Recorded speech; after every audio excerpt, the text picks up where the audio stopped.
السلام علیکم ورحمۃ اللہ وبرکاتہ۔ پارہ نمبر 22، سورۃ الاحزاب، آیت نمبر 41، آیت نمبر 41۔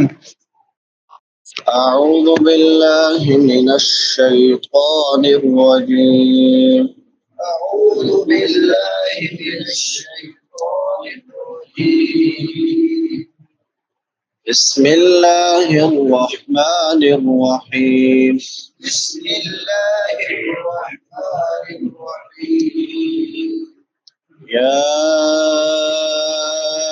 ایہا الذین، یا ایہا الذین آمنوا اذکروا اللہ، آمنوا اذکروا اللہ ذکرا کثیرا، وسبحوہ بکرۃ واصیلا۔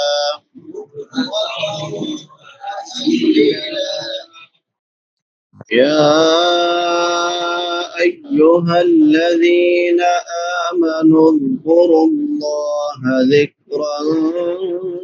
کثیرا، وسبحوہ بکرۃ واصیلا۔ جزاک اللہ خیر۔ یا ایو، یہاں پہ کون سی مد ہے؟ مد ہاں جی متصل، حمزہ اسی کلمہ۔ یا ایہا الذین، ہا اقصی حلق سے بڑی ہا ہے، حلق کے آخری حصے سے۔ یا ایہا الذین، ذال نرم حروف میں سے، نرم حروف کتنے ہیں؟ 3 ہیں، ذال، ضا، سا، ٹھیک۔ ذال نرم حروف میں سے، اور ذال کے بعد یائے مدہ ہے، یا ساکن ما قبل کسرہ ہے، یائے مدہ کی نشانی ہے، یا ساکن ہوتی ہے اور اس سے پہلے زیر آتی ہے۔ آمنوا اذکروا اللہ، حمزہ کے اوپر کھڑی زبر ہے، کلک کو برابر لمبا کریں گے۔ آمنوا، ذال پھر نرم ہے، اذکروا اللہ، را پر پڑی جائے گی، لفظ اللہ بھی پر پڑا جائے گا کیونکہ لفظ اللہ سے پہلے پیش ہے۔ ذکرا کثیرا، ذال نرم ہے، کاف باریک ہے، را پر پڑی جائے گی، را کے اوپر نون تنوین ہے، نون تنوین کے بعد کاف ہے، تو یہاں پہ اخفا ہوگا۔ ذکرا کثیرا، کاف باریک، سا نرم حروف میں سے، اور سا کے بعد یائے مدہ ہے، اور را پر پڑی جائے گی۔ وَسَبِّحُوهُ، سین سیٹی والے حروف میں سے ہے، اور ہا چھوٹی ہا ہے، یہ کہاں سے ادا ہوتی ہے؟ وسط حلق سے، حلق کے درمیان سے۔ وَسَبِّحُوهُ، ہا کے بعد واو مدہ ہے، واو ساکن ما قبل ضمہ ہے۔ وَسَبِّحُوهُ بکرۃ، بک کاف باریک ہے، را کے اوپر زبر ہے، را پر پڑی جائے گی، نون تنوین کے بعد واو آ گیا ہے تو ادغام مع الغنہ ہوگا۔ بکرۃ واصیلا، صاد مستعلیہ میں سے، موٹے حروف میں سے ہے، اور سیٹی والے حروف میں سے بھی ہے۔ صاد کے بعد یائے مدہ ہے، یا ساکن ما قبل کسرہ ہے، اور آخر پہ تنوین کے بعد الف ہے تو وقفاً الف مدہ سے بدل دیں گے۔ یا ایہا الذین، اے لوگو، آمنو جو ایمان لائے ہو، اذکروا اللہ، اللہ کو یاد کرو، ذکرا کثیرا، بہت زیادہ یاد کرنا، وسبحوہ، اور اس کی تسبیح کرو، بکرۃ واصیلا، پہلے پہر اور پچھلے پہر۔ اب ان آیات کی پچھلی آیات کے ساتھ مناسبت بعض اہل علم نے بیان کی ہے کہ اللہ تعالیٰ نے مسلمانوں کو حکم دیا کہ جب تمہیں زینب رضی اللہ تعالی عنہا کے نکاح جیسے معاملات میں منافقین اور اسلام کے دوسرے دشمنوں کے اطاعت و تشنیع کا سامنا کرنا پڑے تو ان کے ساتھ الجھنا نہیں ہے، ان کو برا بھلا کہنے کی بجائے اللہ تعالیٰ کا ذکر اور اس کی تسبیح کو کثرت کے ساتھ بیان کرنا ہے۔ اس سے تمہیں اطمینان بھی حاصل ہوگا، تمہیں استقامت بھی ملے گی اور فتنے کا دروازہ بھی جلدی بند ہو جائے گا۔ خصوصاً وَسَبِّحُوهُ کے مفہوم میں منافقین کی باتوں سے اپنے بری ہونے کا اظہار بھی شامل ہے، یعنی نبی صلی اللہ علیہ وسلم یا کسی مومن پر کسی طعن یا بہتان کا ذکر ہو تو اس سے اپنی برات کا اظہار کرو، جیسا کہ امی عائشہ صدیقہ رضی اللہ تعالی عنہا پر بہتان کے متعلق اللہ تعالی نے فرمایا وَلَوْلَا إِذْ سَمِعْتُمُوهُ قُلْتُمْ مَا يَكُونُ لَنَا أَن نَّتَكَلَّمَ بِهَذَا، اور کیوں نہ جب تم نے اسے سنا تو کہا کہ ہمارا حق نہیں ہے کہ ہم اس کے ساتھ کلام کریں۔ سبحانک، تو پاک ہے، ھذا بہتان عظیم، یہ بہت بڑا بہتان ہے۔ ذکراً کثیرا، بہت زیادہ یاد کرنا۔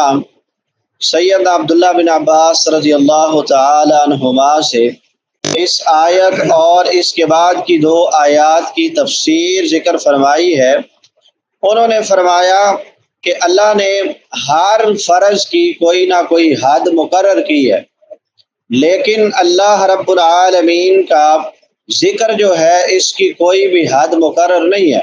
انسان جتنا چاہے اللہ کو یاد کرے، کوئی کسی قسم کی قید نہیں ہے، اور پھر وہ فرض عذر کی حالت میں معاف بھی ہے، لیکن نہ اللہ کے ذکر کی کوئی حد ہے اور نہ ہی وہ کسی عذر سے معاف ہوتا ہے۔ ہاں، ایک صورت میں ہے کہ انسان کی عقل چلی جائے، انسان کو ہوش نہ رہے، انسان بے ہوش ہو جائے تو پھر الگ بات ہے۔ اللہ کا ذکر کرو، کھڑے ہو تب بھی کرو، بیٹھے ہو تب بھی کرو، لیٹے ہو تب بھی کرو، رات ہے دن ہے تب بھی کرو، خشکی میں تری میں، سفر میں حضر میں، غنا میں فقر میں، صحت میں بیماری میں، پوشیدگی میں ظاہر میں، ہر حالت میں اللہ رب العالمین کا ذکر لازم ہے۔ اور پھر فرمایا اس کی تسبیح کرو پہلے پہر اور پچھلے پہر۔ جب تم یہ کام کر لو گے تو پھر اللہ رب العالمین تم پر اپنی رحمتوں کو نازل کرے گا اور اس کے فرشتے تمہارے لیے دعائیں کریں گے، جیسا کہ اللہ تعالیٰ نے فرمایا کہ وہی ہے جو تم پہ صلات بھیجتا ہے اور اس کے فرشتے بھی۔ تو اللہ کا ذکر کثرت کے ساتھ کرنے کے متعلق بڑی بے شمار احادیث ہیں، اللہ کے پاک پیغمبر علیہ الصلاۃ والسلام نے ان کو بیان کیا ہے۔ امام ابن قیم رحمہ اللہ نے اپنی کتاب میں ذکر کے 100 سے زائد فوائد کو تفصیل سے بیان کیا ہے۔ ذکر کے اتنے فائدے ہیں، تو اللہ رب العالمین کا ذکر کثرت کے ساتھ کرنا چاہیے، وہ چاہے کوئی بھی کلمہ ہو سکتا ہے، سبحان اللہ بھی ذکر ہے، الحمدللہ بھی ذکر ہے، اللہ اکبر، لا الہ الا اللہ، لا حول ولا قوت الا باللہ، سبحان اللہ و بحمدہ، سبحان اللہ العظیم، یہ سارے اللہ کے ذکر ہیں۔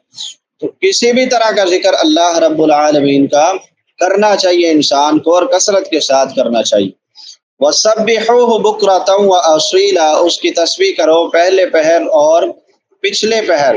اب پچھلی آیت میں ذکر کثیر کا حکم تھا، اب یہاں پہ اللہ نے تسبیح کا حکم دیا ہے، حالانکہ تسبیح بھی ذکر میں شامل ہے، تو اس کا خاص طور پہ اللہ رب العالمین نے ذکر اس لیے فرمایا جیسے فرشتوں کا ذکر کیا، اور فرشتوں کے ذکر کے بعد جبرائیل اور میکائیل کے ذکر کا الگ سے ذکر کیا، تاکہ دوسرے اذکار پر ان کی فضیلت بیان کر دے اللہ رب العالمین، کیونکہ اس کا معنی اللہ کی ذات کو ان تمام صفات اور افعال سے پاک بیان کرنا ہے جو اس کے لیے جائز ہی نہیں ہے، اور دوسرے اذکار پر اس کی فضیلت ایسے ہی ہے جیسے کسی آدمی کے تمام اوصاف، مثلا نماز، روزہ، زکوٰۃ وغیرہ کی کثرت وغیرہ پر اس بات کی فضیلت ہے کہ وہ شرک و بدعت کی نجاست سے اور ہر قسم کی گناہوں کی آلودگی سے پاک ہے۔ یہ فضیلت ہوتی ہے کہ اس کا عقیدہ توحید والا ہے۔ اسی طرح اس ذکر کو دوسرے ذکر پر فضیلت ہے۔ پھر پہلے اور پچھلے پہر تسبیح کا خصوصاً ذکر فرمایا تو اس سے مراد تمام نمازوں کو ان کے اوقات میں ادا کرنا ہے، کیونکہ نماز دوسری تمام چیزوں سے افضل ہے، اعلیٰ ہے۔ یا پھر فجر، مغرب اور عشاء کی نماز مراد ہے، کیونکہ ان کی ادائیگی جو ہوتی ہے وہ ذرا مشقت والی ہوتی ہے، اسی لیے اس سے مراد بعض اہل علم فجر، مغرب اور عشاء کی نماز لیتے ہیں، اور اس سے بعض اہل علم فجر اور عصر کی نماز بھی مراد لیتے ہیں، کیونکہ یہ بڑی مشکل نماز ہے۔ فجر کے وقت اٹھنا بڑا مشکل ہوتا ہے، اور عصر کے وقت جو ہے وہ مارکیٹنگ کا وقت ہوتا ہے، بازار کا وقت ہوتا ہے، لوگ مصروف ہوتے ہیں، تو اس لیے یہ مشقت والی نمازیں ہیں، پڑھنی مشکل ہوتی ہیں۔ تو فرمایا یہ جو پہلے پہر کہا اس سے مراد فجر ہے، اور پچھلے پہر کہا اس سے مراد نماز عصر ہے۔ اللہ تعالی حق بات کو پڑھنے، سمجھنے، اس پر عمل کرنے اور اس کو آگے پھیلانے کی توفیق عطا فرمائے۔ وآخر دعوانا ان الحمد للہ رب العالمین۔